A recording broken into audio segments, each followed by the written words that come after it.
après s'être entendu avec le FMI, les partenaires bilatéraux et multilatéraux, après avoir été dépositaire de la confiance de l'Assemblée qui vote une loi de finances, durant l'exercice, on peut être confronté à des problèmes sérieux, graves, urgents, dirimants, contraignants, qui n'ont pas été envisagés ou prévus dans le budget. C'est d'ailleurs la raison pour laquelle, autant il y a une loi de finances initiale, autant on prévoit une loi de finances rectificative.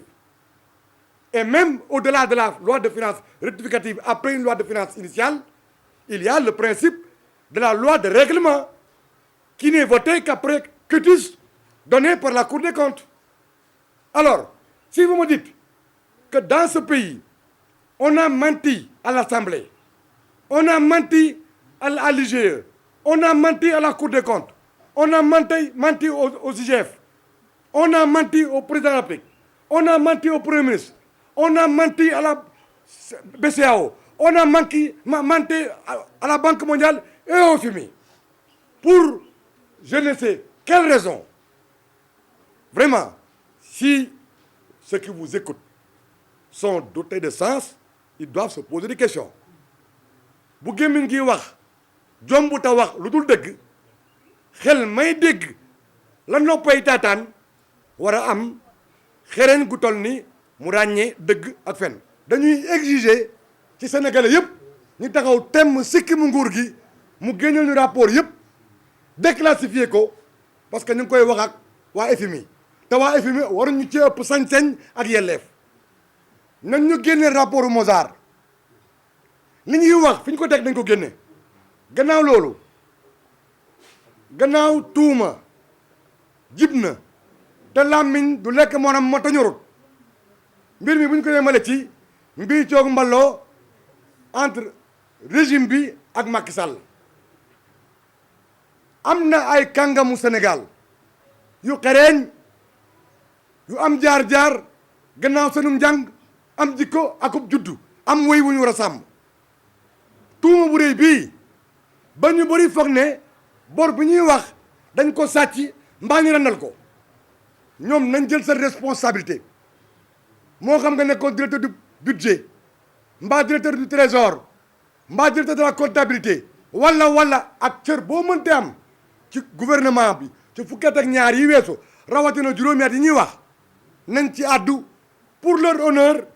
pour leur dignité et pour leur histoire individuelle et collective. képp ku mos a nekk ministre des finances wala ministre de l'économie nang ci àddu dëgg la au nom du principe bi nga xam ne moom la ñuy wax droit de réserve obligation de réserve dëgg la mën nañoo pataral waaye pataral du ma yóbbu ci ñi tam man dëmm mbaa ñi may yàqal sama wëy loolu moo tax ma ne gannaaw coow lu jóg na ñi war a wax te xam daan ca liggéey nañ ñu wax li ma xam nag man te loolu borom kër gu ne xam na ko li ma xam man te borom kër gu ne laa wax Sénégal ak tarixa boo mënti bokk diine joo ma mënti bokk waaso boo mënti bokk xam nga li ma xam ma ne bu gémmiñ gi wax jombu ta wax lu dul dëgg xel may dégg la noppay taataan war a am xereñ gu toll ni mu ràññee dëgg ak fen mais pour que la vérité se manifeste il faut la publication des rapports nous le demandons dans les meilleurs délais sans condition weddiwuñ li gouvernement bi wax waaye dañoo bëgg mu firndeel ko ñi gis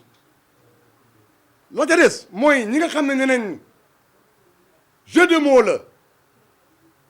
te nekk ci nguur gi te am xereñ guñ daan xereñee ba daan liggéey ak partenaire technique financier di am xaalis ñooñu nañ àddu wax jot na awma ci ku ma ci seppi ku ci mos a joo sa loxo rek bokk ci mbaa nga mos caa liggéey ci nga bokk ku leen wax yow loolu moo la ñax